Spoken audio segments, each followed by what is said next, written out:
పెళ్ళైనా పండగైనా వేడుక ఏదైనా పట్టు చీరల ప్రత్యేక వేదిక వారాహి సిల్క్స్.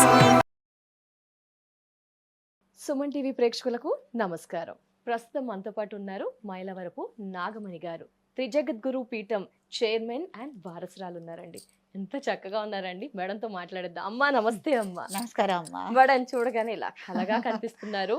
సో మనం శ్రావణ మాసంలోకి అడుగు పెట్టబోతున్నాం కాబట్టి మొదటగా మన పరిచయం ఇప్పుడే జనరల్ గా అందరితో చేసాము. మగవారితో శ్రావణ మాసం గురించి గురువులతో చేస్తూ వచ్చాము. మొదటగా మీరే ఆడవారితో శ్రావణ మాసం వీడియోని చేయబోతున్నాం. అమ్మా ఏంటంటే వాళ్ళు చెప్పేది ఒకలాగా ఉంటుంది. వరలక్ష్మి వ్రతము శ్రావణ మాసం అనగానే స్త్రీ మాసం కూడా అని అంటుంటారు కదా. ఎస్, ఒక స్త్రీమూర్తి స్త్రీ అమ్మ ఇక్కడ చెప్పబోతున్నారు కాబట్టి ఇంకొంచెం విశేషంగా ఇంకా స్పెషల్ గా ఉంటుంది. మన వైపు ఆలోచిస్తూ ఇంకా డిఫరెంట్ గా చెప్పబోతున్నారు. నేనైతే ఎక్స్పెక్ట్ చేస్తున్నాను. అమ్మ శ్రావణ మాసం అన్ని మాసాల్లో కల్లా శ్రావణ మాసం ఎందుకు ఇంత ప్రత్యేకంగా స్త్రీ మాసంగా, అమ్మవారికి ఎక్కువగా శివకేశవుల మాసం, అసలు ఏంటి శ్రావణ మాసం పూర్తిగా మీరేం చెప్తారు? చాలా మంచిది. ఎందుకంటే ఆషాఢ మాసం గడిచిపోయింది మనకి. ఆషాఢ మాసం మనకి ఉత్తరాషాఢ నక్షత్రంలో లక్ష్మీదేవి జన్మ నక్షత్రంలో జరిగింది, అయిపోయింది. ఈ శ్రావణ మాసం శ్రీ మహావిష్ణువు నక్షత్రం శ్రవణ నక్షత్రంతో పౌర్ణమి రావటంతో మనకి శ్రావణ మాసం ప్రారంభమైంది. అసలు ఈ శ్రావణ మాసం వస్తుందంటే 2 నెలల ముందు నుంచి ఆడవాళ్ళకి విపరీతమైన హడావిడి. ఏంటంటే షాపింగ్ చేసుకోవటం, గాజులు, చీరలు, మరి ఈ వరలక్ష్మి వ్రతానికి, శుక్రవార వ్రతానికి కావలసిన సాధన సామాగ్రి అంతా కొనుక్కోవటం. అమ్మా రకరకాలుగా అమ్మవారికి ఏమేమి అలంకారాలు ఎంత పెద్ద ఇది ఆడవాళ్ళకి. రకరకాలుగా సందడిగా అసలు షాపింగ్ చేస్తూ ఉంటారు. అమ్మవారికి కూడా బాగా అలంకరించాలి, నైవేద్యాలు ఏం పెట్టాలి, ఎవరిని గెస్టులను పిలుచుకోవాలి, ఏమేం వాయినాలు ఇవ్వాలి. ఇప్పుడు ఏంటంటే కొద్దిగా ఆర్భాటంగా కూడా చేస్తున్నారు కాబట్టి గిఫ్ట్లు ఏమి ఇవ్వాలి, ఇవన్నీ కూడా బాగా చేసుకుంటున్నారు. అసలు ఆ శ్రావణ మాసం అంటేనే ఆడవాళ్ళ పండగ, అసలు ఎదురు చూసే పండగ, హక్కున్న పండగ. మగవాళ్ళకి జేబులు ఖాళీ అయ్యే పండగ. ఈ విధంగా చూసారా, ఎక్కడ ఈ విషయం చెప్పలేదు, మగవారికి జేబులు ఖాళీ. అందుకే మగవాళ్ళు భయపడుతుంటారు శ్రావణ మాసం వస్తుంది అని అంటే. కానీ అంటే ఆ మాసం అంతా కూడా ఇల్లు లక్ష్మీదేవితో పూజలు చేస్తూ ఉంటాం, కలకల్లాడుతుంటుంది, చాలా ప్రశాంతంగా అనిపిస్తూ ఉంటుంది, ఏదో ఆడంబరంగా అనిపిస్తుంది. అవునవును, ఇది కూడా చాలా పాజిటివ్. అవునవును, ఎందుకంటే ఆడవాళ్ళు నోములు వ్రతాలు చేసేదే భర్త క్షేమం కోసం, కుటుంబ క్షేమం కోసం, తర్వాత తన సిరి సంపదలన్నీ బాగుండాలి, తను వ్యాపారంలో ఉండని, ఉద్యోగంలో ఉండని, ఏదన్నా ఉండని, చేసేవన్నీ పూజలు పునస్కారాలు కుటుంబం క్షేమం కోసమే. ఇట్లా చేయటం వల్లమ్మా మనం ఏం నోము నోచుకున్నా, ఏ వ్రతం చేసుకున్నా మనసు చాలా ఆహ్లాదంగా ఉండి ఎటువంటి విటమిన్ ట్యాబ్లెట్ ఇవ్వనంత బలం మనకు వస్తుంది. ఏ విటమిన్ ఇవ్వనంత బలం అనేది ఆ నోము నోచుకోవటం వల్ల, పూజలు చేసుకోవటం వల్ల మనకి ఏర్పడుతుంది అనమాట. కాబట్టి ముఖ వచ్చస్సు పెరుగుతుంది, గుమ్మల్లో ఇళ్లల్లో కళకళ పెరుగుతుంది, ప్రతి గుమ్మం చక్కగా మామిడి తోరణాలతో, పసుపు కుంకాలతో అట్లా ఉంటూ ఉంటే చాలా అందంగా విజువల్గా చూసే వాళ్ళకు కూడా చాలా ఆనందంగా ఉండి మనసు చాలా తేలిగ్గా ఉంటుంది. ఆ పనిలో నిమగ్నం అవడం వల్ల ఎలాంటి అనారోగ్య సమస్యలు కూడా అనిపించవు. పోతాయి. ఎందుకంటే మన మనసు మొత్తం కూడా అమ్మవారిని అలంకరించాలి, పూజ చేయాలి, ఇలా చేసుకోవాలి, ఇలా ఆహ్లాదంగా ఉంటాం మీరు అన్నట్టుగా. అసలు ఆ సంకల్పం చెప్పుకుంటాం కదా ప్రతి పూజకి, ఆ సంకల్పం వింటాం వల్లే అబ్బా ఇంత మంచి మనం పూజలు చేసుకుంటున్నామా అని ఇల్లాలకు అనిపిస్తుంది. అమ్మా ఇలా శ్రావణ మాసం అంతా కూడా పండుగ వాతావరణం మాసం అంతా కూడా ఉంటుంది. ఏంటమ్మా ఇలా చేయడం వల్ల ఫలితం ఏంటి అంటే, నేటి తరం అనుకుంటుండొచ్చు అమ్మ వాళ్ళు చేసుకుంటారు, పాత వాళ్ళు చేస్తూ ఉన్నారు, అబ్బా ఈ వ్రతాలు నోములు వస్తున్నాయి, జస్ట్ మనం నైవేద్యం తీసుకున్నామా వెళ్ళిపోదామా. అవునవును, యువతరానికి కానీ జెన్జీస్ కి కానీ ఏంటి దానివల్ల ఫలితం ఏంటి, పూజ చేయడం వల్ల అంటే ఏంటి, మాసం అంతా కూడా సద్వినియోగపరుచుకుంటే ఎలాంటి ఫలితాలు ఉంటాయి, ఎందుకు సద్వినియోగపరచుకోవాలని వాళ్ళు ప్రశ్న వేస్తూ ఉంటారు. ఏంటమ్మా సమాధానం? చాలా మంచిది. ఏదైనానండి నోములు వ్రతాలు ఎవరంతటి వాళ్ళు చేసుకుని, లేకపోతే ఏదైనా క్షేత్ర దర్శనాలు కూడా చేసుకుని వెళ్ళినప్పుడు అక్కడికి ఎవరికి వాళ్ళు అనుభవిస్తేనే ఆ అనుభవం అనేది వాళ్ళు ఆస్వాదించగలుగుతారు. కాబట్టి ఈ తరం వాళ్ళు కూడా మీరు నోములు వ్రతాలు తప్పకుండా చేసుకోండి, చక్కగా మీరు దానిలో ఉన్న అనుభవాన్ని ఆస్వాదిస్తే ఆహా ఇదా రుచి. ఇప్పుడు ఏదైనా పిండి వంట కానీ ఏదైనా విందు భోజనం కానీ ఉందనుకోమ్మా, నానా రకాలు పెడతారనుకో, ఏదో ఒక ఐటెం మనకు నచ్చుతుంది, దాన్ని ఆస్వాదిస్తేనే ఆ రుచి అనేది మనకు తెలుస్తుంది. కాబట్టి ఆధ్యాత్మికంగా ఈ నోములు వ్రతాలు ఆచరించుకుంటే దాని రుచి ఏమిటి, దాని ఆనందం ఏమిటి అనేది యువతకు తెలియాలంటే ముందు వాళ్ళ ఆచరణకు రావాలి, చక్కగా చేసుకోగలగాలి.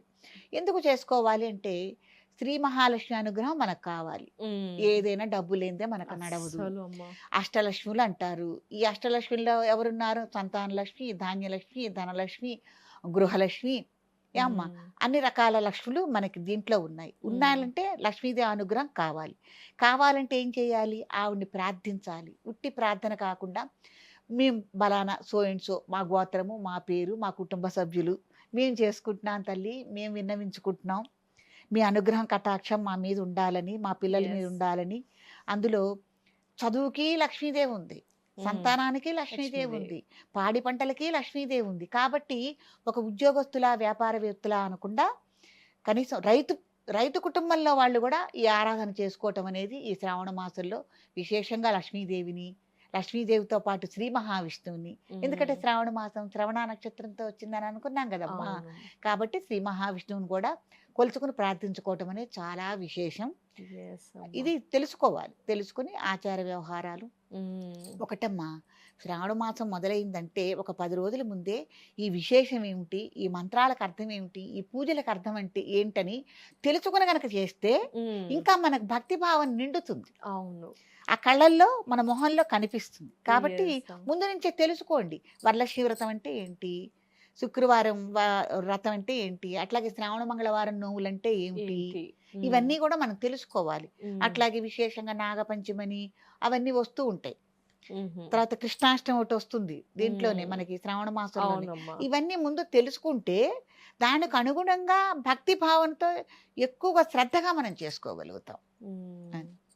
అష్టైశ్వర్యాలు కావాలి, భోగ భాగ్యాలు కావాలి, ఆడవాళ్ళు దీర్ఘ సుమంగళిగా ఉండాలి, నగలు కావాలి, బట్టలు కావాలి కదమ్మా, కదా మనకి స్టేటస్ తోటి కావాలి. ఇవన్నీ కావాలంటే లక్ష్మీదేవి ఆరాధన ఎంతో ముఖ్యమైనది. అమ్మ, శ్రావణ మాసం అనగానే శ్రావణ సోమవారం కూడా చాలా ప్రత్యేకంగా భావిస్తారు. అందరూ కూడా గుడ్లకి వెళ్తారు, రుద్రాభిషేకాలు, అభిషేకాలు, అర్చనలు చేయిస్తారు.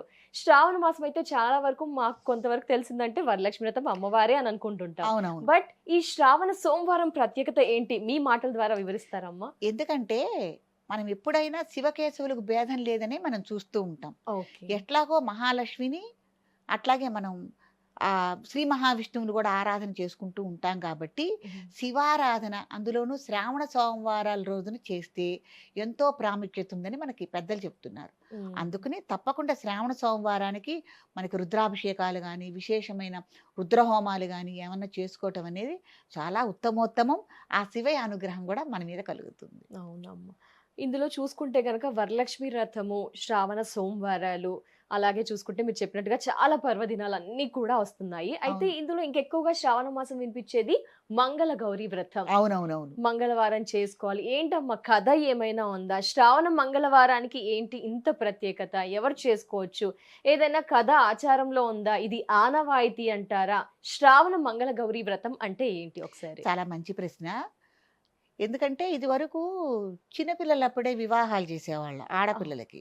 ఏంటి 9వ ఏట 11వ ఏట అలా చేసేవాడు. ఒక 100 సంవత్సరాల క్రితం, 60 సంవత్సరాల క్రితం వేసుకోండి, అలా చేసేవాళ్ళు. ఇప్పుడు ఏంటంటే కొద్దిగా అయ్యో పురాతంది. ఏ వ్రతాలు పూజలైనా అమ్మా, పార్వతీదేవికి శివుడు సాక్షాత్తు చెప్పటం, పార్వతీదేవి జనులందరికీ చెప్పటం. తల్లి ఏం చేస్తుందమ్మా, బిడ్డలు క్షేమంగా ఉండాలి, వాళ్ళు బాగుండాలంటే ఏం చేయాలి, వాళ్ళ నడవడికని మనం ఎలా తీర్చిదిద్దాలి, ఆ నడవడికి తీర్చిదిద్దే టైంలో మనం వీళ్ళకి ఏమన్నా మనము నోములు కానీ వ్రతాలు కానీ ఏమన్నా చెప్పగలమా, చేయగలమా అని పార్వతీదేవి తల్లే ఆలోచిస్తుంది మన గురించి. ఇప్పుడు మన గురించి మన అమ్మ ఏం చేస్తుంది, మనం ఎలా ఉండాలి, ఎలా ఉండాలి, ఏ బట్ట కట్టుకోవాలి, ఏ నగ వేసుకోవాలని ఎట్టా ఆలోచిస్తుందో జనులందరికీ గురించి ఆలోచించే మహత్తరమైన జనని పార్వతీదేవి. కాబట్టి ఆవిడ ప్రతిసారి శివమహాదేవుని అడుగుతుంది, స్వామి ఏంటి నా బిడ్డలు బాగుండాలంటే ఏం వ్రతం చేయాలి, శ్రావణ మాసం వచ్చేసింది, లేకపోతే ఆషాఢ మాసం వచ్చేసింది, లేకపోతే ఇంకో మాసం వచ్చింది, ఏం చేయాలని ఆవిడ అడుగుతుంది. అప్పుడు శివభగవానుడు పార్వతీదేవి చెబుతాడు. ఆ పార్వతీదేవి ఏం చేస్తుంది, మునులందరినీ కూర్చోబెట్టి, లేకపోతే జనులందరికీ కూర్చోబెట్టి, లేకపోతే ఆవిడకి ఇష్టమైన భక్తులు ఉంటారు కొంతమంది, ఆ భక్తులు స్వప్నంలోకి వెళ్ళి చెప్పటం కూడా జరుగుతుంది. ఉమ్, అట్లా చారుమతి అనే ఒక ఆమెని, ఆవిడ పరమ భక్తురాలు.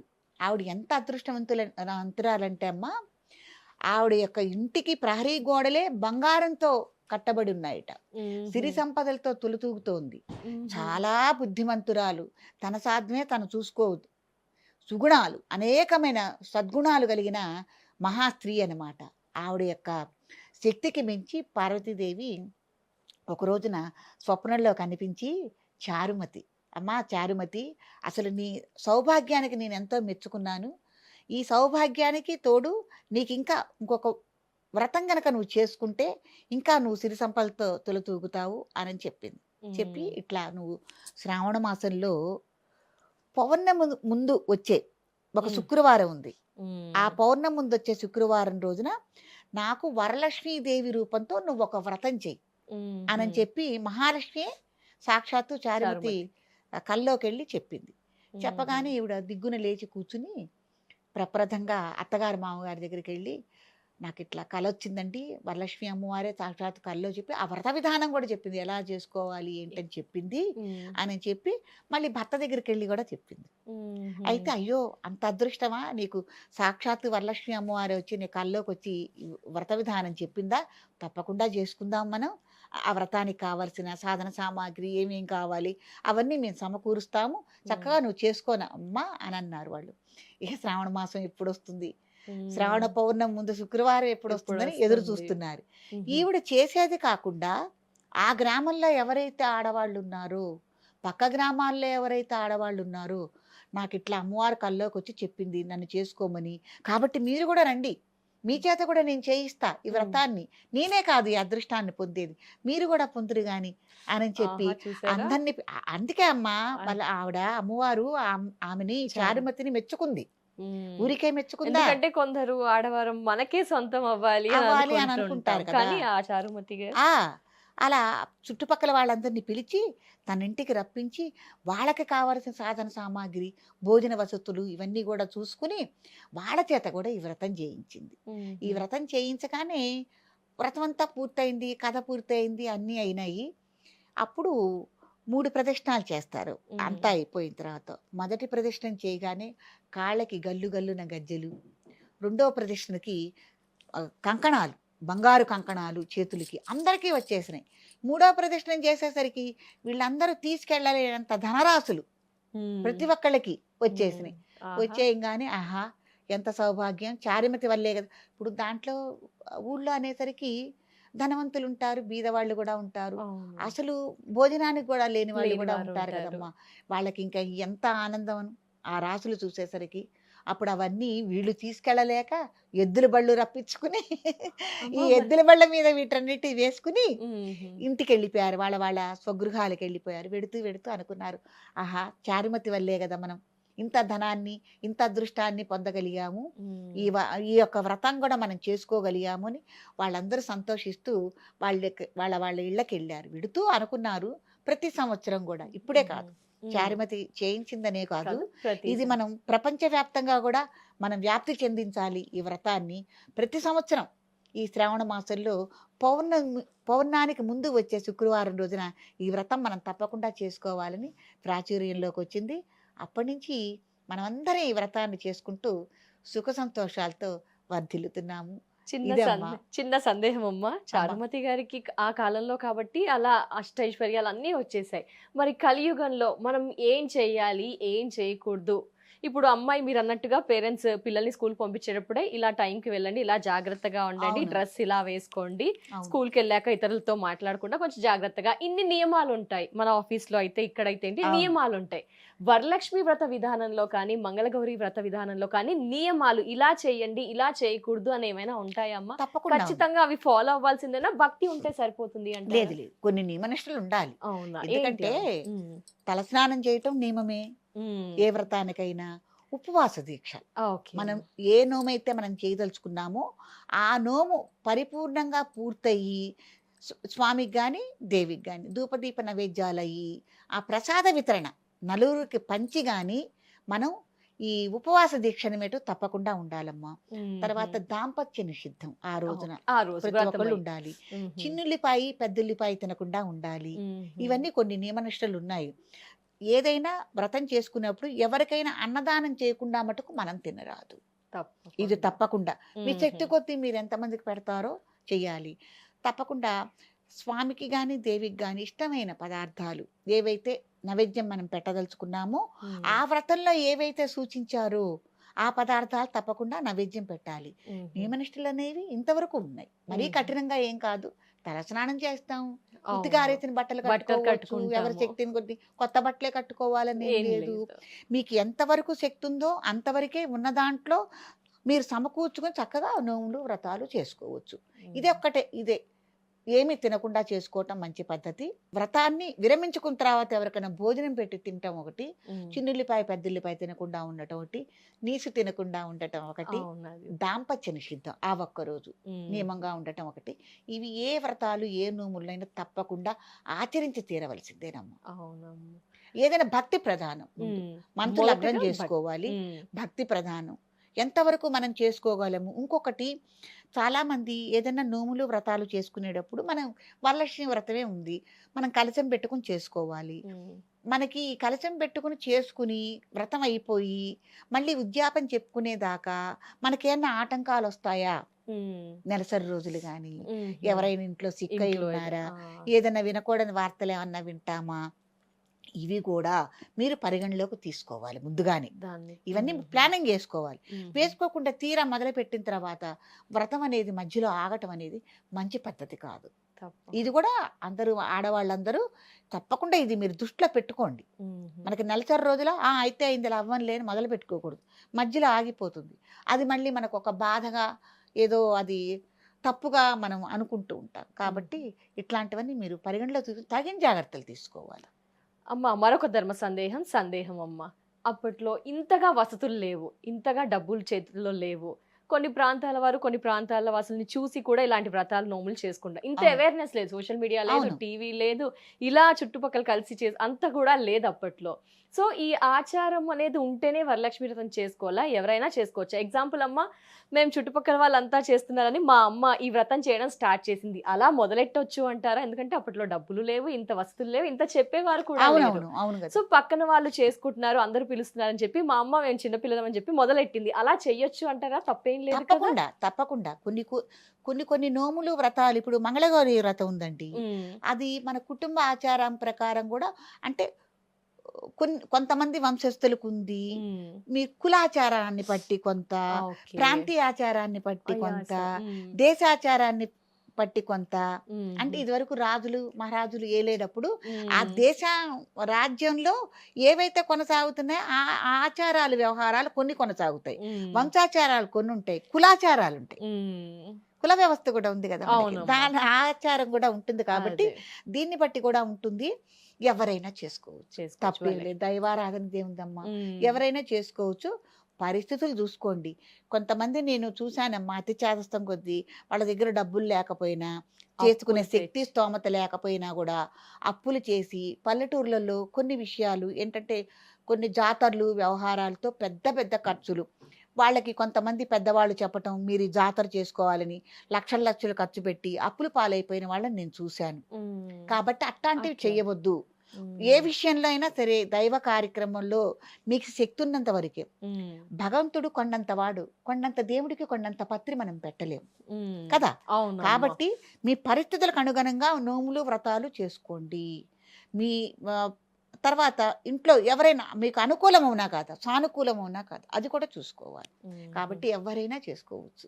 ఓకే. కాబట్టి పెద్దల్ని అడగండి ముందు, మ్మ్. మనకి ఇది ఆచారం అవునా కాదా, మనం చేసుకోవచ్చా చేసుకోకూడదా. మ్మ్. వరలక్ష్మి వ్రతం అయితే ఎవరైనా చేసుకోవచ్చు. చేసుకోవచ్చు తప్పకుండా. ఆ కులం ఈ కులం అని లేదు, ఆ వాళ్ళని వీళ్ళని లేదు, చిన్నపిల్లలని లేదు, పెళ్ళైన వాళ్ళని లేదు, పెళ్లి కాని వాళ్ళని లేదు, ఎవరైనా కూడా వరలక్ష్మి అందరూ వ్రతాన్ని పెళ్లికి ఆచరించుకోవచ్చును. ఖచ్చితంగా. మగవాళ్ళు కూడా చేసుకునే వాళ్ళు ఉన్నారమ్మ మ్మ్. వరలక్ష్మి వ్రతాన్ని. అవునా అమ్మ? తప్పకుండా చేసుకోవచ్చు, దంప వ్రతంలో సమేతంగా చేసుకోవచ్చు. పాల్గొనవచ్చు. ఎవరైనా చేసుకోవచ్చు.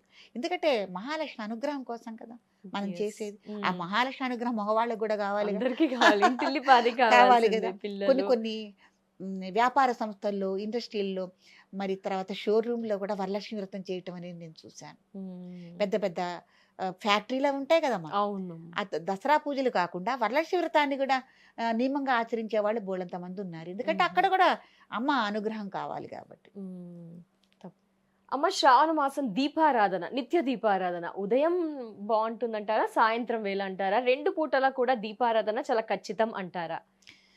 చాలా మంచి ప్రశ్న. ఒక శ్రావణ మాసంలోనే కాదమ్మా, ప్రతిరోజు 365 రోజులు మన జీవిత కాలం, మన జీవితం ఉన్నంత కాలం నిత్య దీపారాధన అనేది ఇంట్లో చాలా ఎంతో ముఖ్యమైనది. తప్పకుండా ఉండి తీరవలసింది. అది కూడా ప్రాతకాలంలో చేసుకోవడం అనేది చాలా ఉత్తమోత్తమం. లేదు, మనం ఉద్యోగరీత్యా కానీ ఏదైనా కానీ హడావుడి జీవితంలో హడావుడిగా పరిగెత్తుతున్నాం అనుకున్న వాళ్ళకి, ఒకవేళ మీరు సాయంత్రం తిరిగి ఇంటికి వస్తారు కదా డ్యూటీ నుంచి, వచ్చిన తర్వాత ఒక చెంబుడు నీళ్లు పోసుకుని చక్కగా రాత్రి దీపం కూడా పెట్టుకోవచ్చు, తప్పేమీ లేదు. అవునా అమ్మ, సమయం ఎంతవరకు అంటారు? ఎంతవరకు ఏ టైంలో అయినా దీపారాధన చేసుకోవచ్చు. కాకపోతే ప్రాముఖ్యత ఏంటంటే ఉదయంలో చేసే దీపారాధనకి సాయ సంధ్యాకాలంలో చేసే దీపారాధనకి చాలా ప్రాముఖ్యత ఉంటుంది. అది మీరు ఎలా చేసుకోవాలనుకున్నారనేది మీరు నిర్ణయించుకుని పెట్టుకోవటం అనేది ఉత్తమోత్తం. అసలు పెట్టకుండా ఉండటం కన్నా ఏదో టైంలో పెట్టడం మంచిది కదా. అవునమ్మా. అది అది అమ్మ, శ్రావణ మాసం, వరలక్ష్మి వ్రతం, పండుగల మాసం, స్త్రీ మాసం, ఇందులో ముఖ్యంగా వాయనానికి ఎక్కువగా ప్రాధాన్యత ఇస్తారు. అవునవును. మీ మాటల్లో చెప్పండి, వాయనం అంటే ఏమి ఖచ్చితంగా ఉండాలి, ఎలా చేయాలి? చాలా మంచి ప్రశ్న. మనం ఏ నోము నోచుకుంటున్నాము, ఏ వ్రతం చేసుకుంటున్నాము, దాన్ని బట్టి కూడా వాయనాలు అనేది ఆధారపడి ఉంటాయి. ఓకే. ఇప్పుడు మనకి శ్రావణ మంగళవారం నోములు ఉన్నాయి. నూతన వధువు నోచుకోవాల్సిన నోము కదా. అవును. 5 సంవత్సరాలు చేసుకోవాలి. అక్కడేంటి 5 తోరాలు, 5 పిండి దీపాలు, 5 వాయనాలు, 5 ముత్తైదులు అని అక్కడ ఒక సంఖ్య ఉంది. వరలక్ష్మి వ్రతం ఉంది. 9 తోరాలు, 9 దారాలు, 9 నైవేద్యాలు, 9 వాయనాలు ఇలా ఉంటుంది. కాబట్టి మనం చేసుకునే నోము వ్రతాన్ని బట్టి కూడా వాయనాలు ఇచ్చుకునే పద్ధతి కూడా ఉంటుంది. కాకపోతే అవి ఇచ్చేసుకుని ఇంకా మనం ముత్తైదులకి ఒక 50 మందికో 100 మందికో మీరు ఇచ్చుకోదలుచుకుంటే చక్కగా ఇచ్చుకోవచ్చు, తప్పేమీ లేదు. నియమంగా మటుకు అంతవరకు ఇవ్వాల్సిందే. ఓకే. శ్రావణ మంగళవారం నోము ఉంది, 5గురికి ఇచ్చుకోవాల్సిందే, కాటుకు పట్టుకోవాల్సిందే.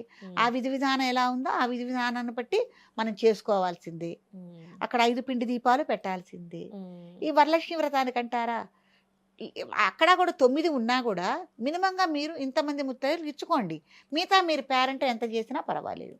ముఖ్యంగా ఏంటంటే పేరెంటల్లో పచ్చిశనగలన్నీ ఉంటాయి కదమ్మా. పచ్చిశనగలు నానబెట్టుకుని ఒక రోజు ముందే నానబెట్టుకుంటే కొద్దిగా మొలక వస్తాయి. వాటిని అమ్మవారికి నైవేద్యం పెట్టాలి. ముందు నైవేద్యం పెట్టి ఆ పచ్చిశనగలతో పాటు మీరు శుక్రవారం నోము కానీ మంగళగౌరి వ్రతానికి కానీ దేనికైనా సరే ఆ పచ్చిశనగలు, పండు, తాంబూలం ఏదైనా 2 పళ్ళు ఇవ్వాలి. ఒక్క తమలపాకులు, తర్వాత దాంట్లో తప్పకుండా రూపాయి కాయనైనా పెట్టాలి. ఇది చాలా మందికి తెలియని విషయం. మామూలుగా తాంబూలం ఇచ్చేసేస్తారు, వాయనం ఇచ్చేస్తారు, అట్లా మటుకు ఇవ్వవద్దండి. దక్షిణ లేని తాంబూలం ముత్తైదులకు ఇస్తే సద్గతి లేని పుత్రులు పుడతారు అని మనకు శాస్త్రం చెప్తోంది. కాబట్టి దక్షిణ లేకుండా తాంబూలం ఇవ్వకూడదు. పుచ్చుకునే వాళ్ళు కూడా ఇందులో రూపాయి పెట్టి ఇచ్చారేంటి అని అనుకుంటారు. కానీ మీరు అలా అనుకోవద్దమ్మా. తీసుకునే వాళ్ళు, ఇచ్చేవాళ్ళు కూడా అయ్యో రూపాయా ఎలా పెడతామని మీరు అనుకోవద్దు. బ్రాహ్మడికి ఇచ్చినా, ముత్తైదులకి ఇచ్చినా, ఎవరికి ఇచ్చినా దక్షిణ లేని తాంబూలం మట్టుకు ఇవ్వవద్దు. దానికి మీరు మరి మళ్ళీ మీరు శక్తి కొద్ది జాకెట్ బట్ట మీరు పెట్టుకుంటారో, లేకపోతే చీర జాకెట్టే పెట్టుకుంటారో, అది మీ శక్తి కొద్ది. గాజులు, పసుపు, కుంకుమ ఇవన్నీ చేర్చుకుని మీరు ఎలా అయినా పెట్టుకోవచ్చు, తప్పేం లేదు. ఎవరి శక్తి కొద్ది మీ ప్లానింగ్ని బట్టి చేసుకోవచ్చు. అయితే ఇక్కడ చిన్న సందేహం, రూపాయి అయినా పెట్టండి అన్నారు కదా, కొందరు ఎలా అనుకుంటారంటే అమ్మ ఆ రోజు లక్ష్మీదేవి వెళ్ళిపోతుందేమో, అలా ఏం కాదు కదా. లేదు, దానికి దీనికి సంబంధం లేదు కదా. అయ్యో, అప్పుడు ఏం చెయ్యాలి, వాయనం తీసుకునేది నేను కాను సుమా, వరలక్ష్మీదేవి, లేదు మంగళగౌరిని. నేను ఎవరికి ఇస్తున్నాను, సాక్షాత్తు అమ్మవారికి ఇస్తున్నాను. అది వరలక్ష్మి గాని గౌరీ గాని. అందుకే కదా వాయినాల్లో కూడా ఇస్తున్నామో వాయినం పుచ్చుకుంటున్నామని. ఎవరమ్మా పుచ్చుకునేది? నేను గౌరీదేవిని, లేకపోతే నేను వరలక్ష్మీదేవిని అని మనం చెప్పుకుంటూ ఉంటాం కదా. అంటే పెద్ద పెద్ద వ్రతాల్లో నోములు అలా చెప్పుకుంటాము. ఇప్పుడు కూడా మీరు భావం చేసేది అదే. అందుకే ఎవరు మనకి ఇచ్చినా కూడా, ఎవరైనా వాయినం మనకి ఇచ్చారనుకోండి, గౌరీదేవి అర్పణమస్తు, తీసుకునేది నేను కాదు, ఆమె తీసుకుంటోంది నా తరపున అని. ఆహా, గౌరీ ఇచ్చేవాళ్ళు కూడా దేవతార్పణమస్తు. అందుకే మ్మ్. ఏ పూజల్లో వ్రతాల్లో కానీ తెలిసి తెలియక ఏది చేసినా కూడా చివరికి ఈ సకలం ఏదైతే చేశామో దానికి అన్ని దేవతార్పణమస్తు, ఏ దేవత అయితే మీరు చేస్తున్నారో ఆ దేవతార్పణమస్తు అని మనం చివరికి తర్పణ ఇచ్చుకోవడం జరుగుతుంది. మ్మ్. కాబట్టి ఇలా మనం చేసుకోవచ్చమ్మా, తప్పేం లేదు. ఉన్నవారికి కాదు, లేని వారికి ఎవరికైనా ఈ వాయనం ఇవ్వచ్చు కదా తప్పకుండా ఇచ్చుకోవచ్చు, ఎవరికైనా. ఎవరికైనా వాయనం ఇచ్చుకోవచ్చు, తప్పకుండా. తప్పేం లేదు. మ్మ్. పిల్లల్ని వదిలిపెట్టకండి. ఎవరన్నా పిల్లలు వస్తారు, చిన్న పిల్లలు, మ్మ్. వాళ్ళకు కూడా వాయనం ఇచ్చుకోండి. వీళ్ళు పిల్లలే కదా, కౌంటుకు రారేమో అనుకోవద్దు. మ్మ్. ముత్తైదులకి సంఖ్యను బట్టి ఇచ్చేసేసుకుని ఓకే. మిగతా వాయినాలు ఎవరికైనా ఇచ్చుకోవచ్చు, తప్పేమీ లేదు. శక్తి కొలది వాడదాన్ని. ఇచ్చుకోవచ్చు, తప్ప. పిలుచుకోవచ్చు. ఇప్పుడు ఈ హడావుల్లో కొంతమంది ఏంటో వాళ్ళ ఇళ్ళకి, మన ఇంటికి వాళ్ళు ముత్తైదులు రాకపోయేసరికి పాప ఆటోల్లోనో రిక్షాల్లోనో వెళ్ళి వాళ్ళ ఇళ్ళకి వెళ్ళి వాయినాలు ఇచ్చుకోవాల్సిన దుస్థితిలో మనం ఉన్నాం. మరి ఎంత ఎవరన్నా వరకు పిలిస్తే తప్పకుండా టీవీల దగ్గర కూర్చుంటున్నారమ్మా, కూర్చుని పేరంటానికి కూడా వెళ్ళటం లేదు ఇప్పుడు ఆడవాళ్ళు. మ్మ్. అట్లా కాకుండా చక్కగా ఎవరైనా మీకు ముత్తైదుకి వాయినాన్ని పిలిస్తే తప్పకుండా దయచేసి వెళ్ళండి అమ్మా, అంతకు మించిన అదృష్టం లేదు మనకి మ్మ్. కదా. ముత్తైదు Yes. వాయినం తీసుకోవటం కన్నా అదృష్టం ఏముంటుంది అసలు కదా. అదే, అమ్మో. కాబట్టి ఇచ్చుకోవటం అదృష్టమే, తీసుకోవటం తీసుకోవడం కూడా అదృష్టమే. అదృష్టమే. దానికోసం కలలు కనేవాళ్ళు ప్రపంచంలో చాలా మంది ఉన్నారు. కాబట్టి ఇలా చేసుకోవచ్చు. తప్పకుండా. ధన్యవాదాలమ్మా, విలువైన సమయాన్ని కేటాయిస్తూ శ్రావణ మాసం గురించి పూర్తి వివరణ, ఏంటి, ఏం చేయాలి, ఎలాంటి పర్వదినాలు ఉన్నాయి, వాటి విశిష్టత అంతా కూడా పూర్తిగా మాకు, మా ప్రేక్షకులకు వివరించినందుకు, మీ సమయాన్ని కేటాయించినందుకు నమస్కారం అమ్మా, ధన్యవాదాలు. ధన్యవాదాలు.